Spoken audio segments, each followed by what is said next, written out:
But what has happened through the gradual evolution of thinking is that now humans tend to overthink. There is a lot of not only unnecessary thinking that generates unnecessary and in many cases non-existent problems, such as when you lie awake at night in bed and start worrying. It generates a lot of unnecessary unhappiness.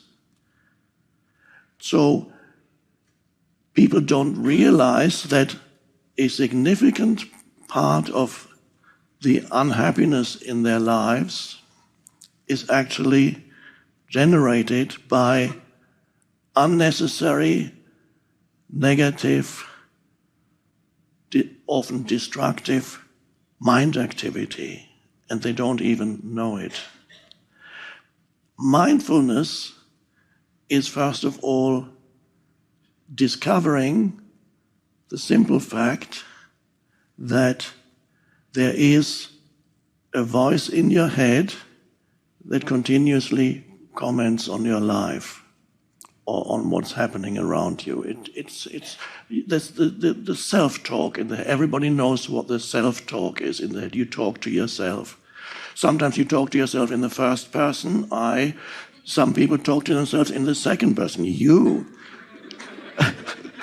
So you can get annoyed with yourself and then you say, you shouldn't have done that. And then you have another thought and says, yes, but I couldn't help it. And you might even get a third voice come in, and whatever it says, why can't I get out of my self-talk? That's self-talk too. But it's an amazing, first thing, what I call the first awakening, spiritual awakening, is something very basic and something very simple.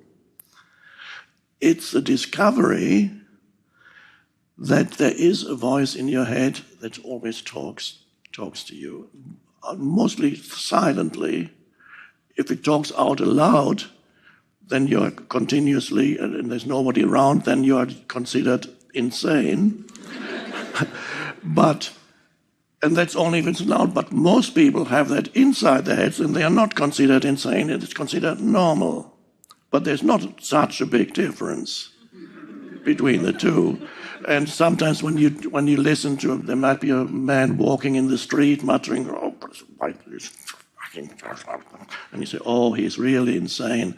But it might be that you are doing the same, but it's just not out aloud, it's in your head. I should have said that. Why didn't I say that? Next time he does that, I'm not exactly know what I'm going to reply. And it goes on and on. Or you lie awake at night and start worrying. You wake up and, oh my God, what's going to happen? What if that doesn't work? And if that goes wrong? And what if he does that? And then you go into... You get drawn, one thought leads to another thought and another thought. Oh my God. And then the body cannot distinguish between an actual reality, an event that's happening in the real life, and what your mind is saying.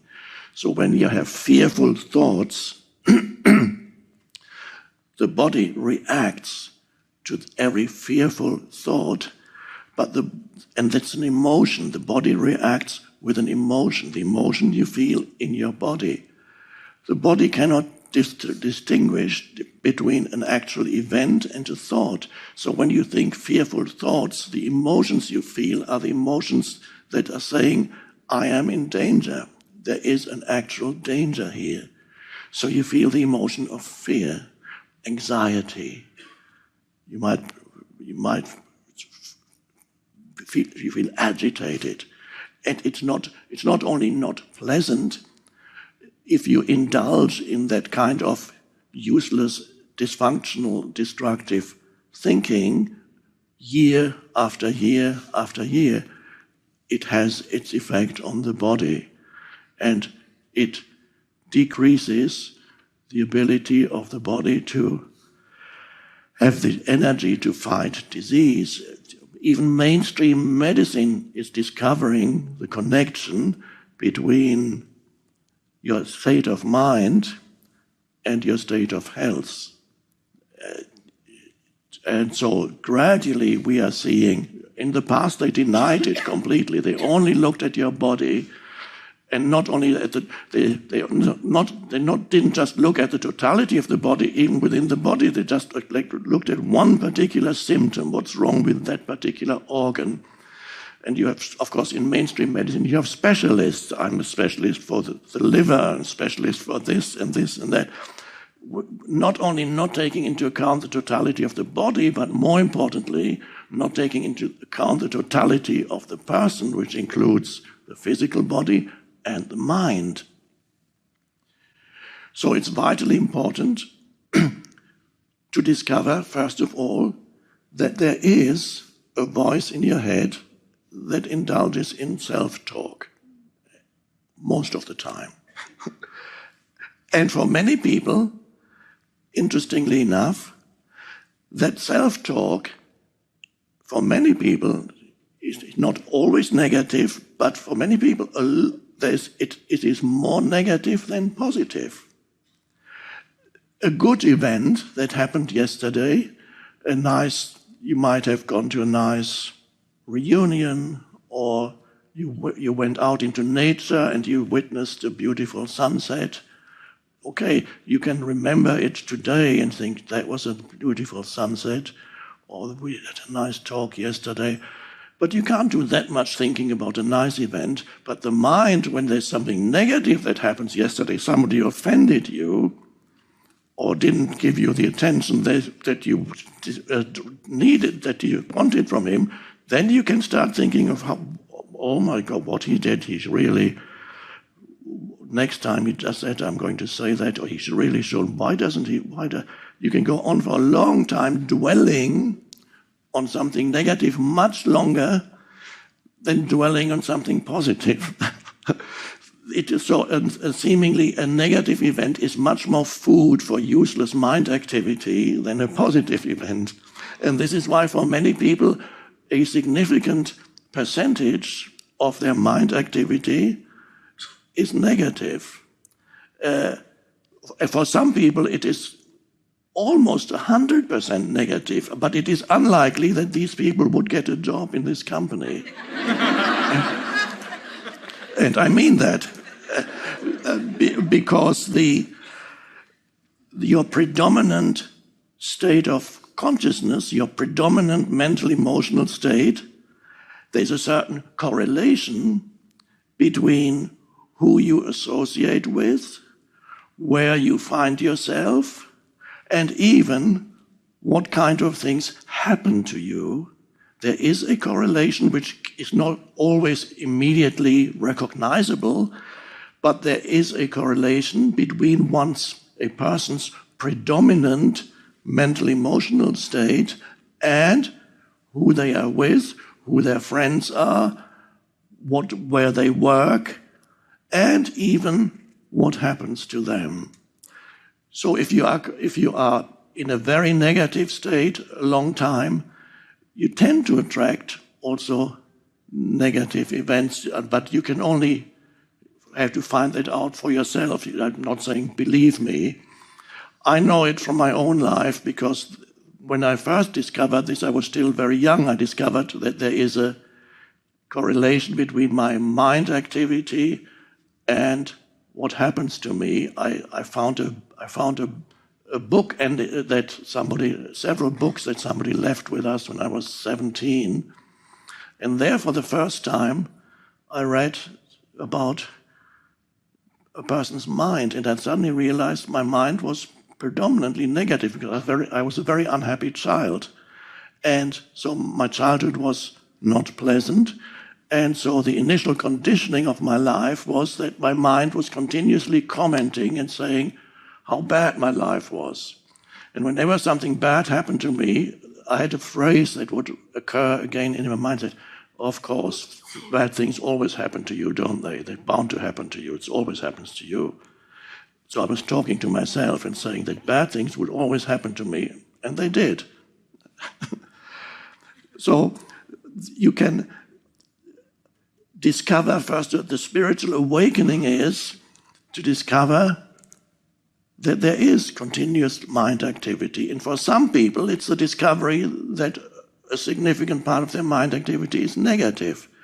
But the vital thing is to discover that there is this continuous talk in my head, which is considered the normal human state. And of course, you cannot abolish thinking. Of course, there will be thinking. But the question is there an awareness behind the thinking? If you can become aware that you are indulging or caught up in that useless mind activity, and you suddenly become aware of perhaps certain repetitive thoughts that tend to reoccur in your mind again and again. You might see it in others too, more easily in others. When you go for your Thanksgiving dinner, I think is it next week, you will meet your family members or relatives, and some of you may realize you already know what they are going to say this year, because it's the same thing they said last year and 5 years and 10 years ago. And if they have negative judgments about you or somebody else, then it's the same thing you will hear again next week when you go to them. So it's easier to see how others are caught up in repetitive thought forms, not as easy to see it in oneself. This is why there's a saying that self-knowledge is the most difficult knowledge.